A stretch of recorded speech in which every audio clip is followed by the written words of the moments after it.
तो इजराइल और अमेरिका ने संयुक्त अभियान चलाकर जिस तरह से ईरान के सुप्रीम लीडर अली खामनेई का खात्मा किया है, उससे ईरान बुरी तरह से भड़का हुआ है।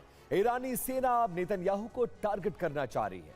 इजराइल में ईरानी सेना ने अपना टारगेट लॉक कर लिया है और यह टारगेट है नेतन्याहू का घर, उनका दफ्तर, डिमोना एटमी सेंटर, एयरफोर्स हेडक्वार्टर, मोसाद का मुख्यालय और हाइफा नेवल बेस। ईरानी सेना लगातार इन पर हमले कर रही है। ईरानी हमले की वजह से न सिर्फ इजराइल में बल्कि दुनिया के 15 UEM जयपुर एक आदर्श लक्ष्य है। भावी छात्रों के लिए अच्छी नौकरी, भविष्य के लिए तैयार कौशल के साथ अच्छी शिक्षा।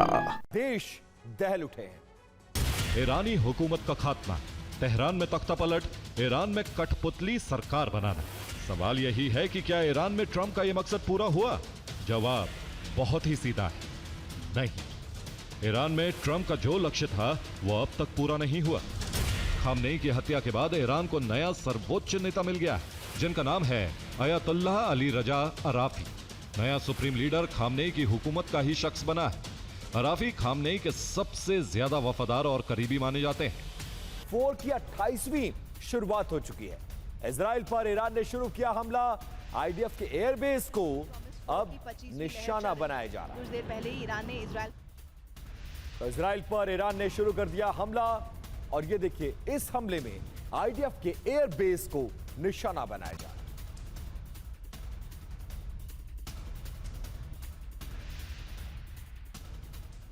अब युद्ध के बीच ईरान की सेना का बहुत बड़ा बयान सामने आया है। यूएस इजराइल के खिलाफ जंग हमारी जारी रहेगी। IRGS ने यह साफ कर दिया है, जब तक यूएस इजराइल घुटने नहीं टेकते तब तक ये जंग जारी रहेगी।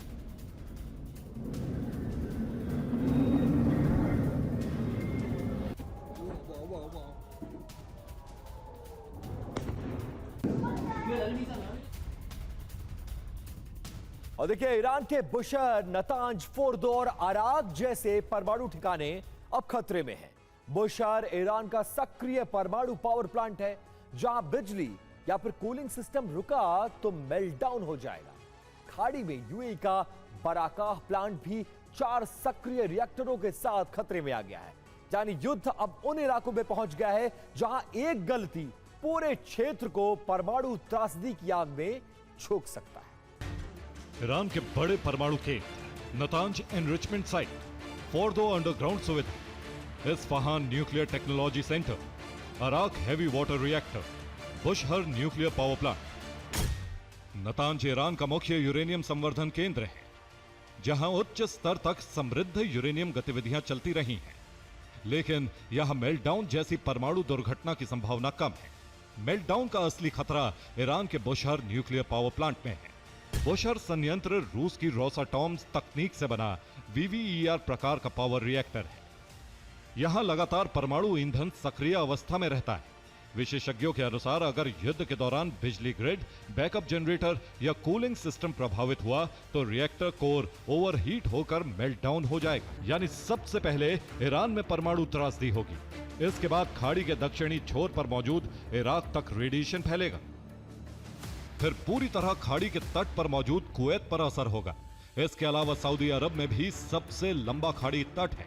बहरीन, कतर, ओमान और UAE भी परमाणु रेडिएशन की चपेट में आ जाएंगे। हवा और समंदर के रास्ते रेडिएशन का असर अबू धाबी और दुबई तक होगा। UAE के बराकाह न्यूक्लियर पावर प्लांट में कम से कम 4 बड़े सक्रिय रिएक्टर खतरे में हैं। सऊदी अरब का किंग अब्दुल अजीज रिसर्च रिएक्टर खतरे में है। जॉर्डन में भी रिसर्च के लिए बने रिएक्टर पर खतरा मंडरा रहा है।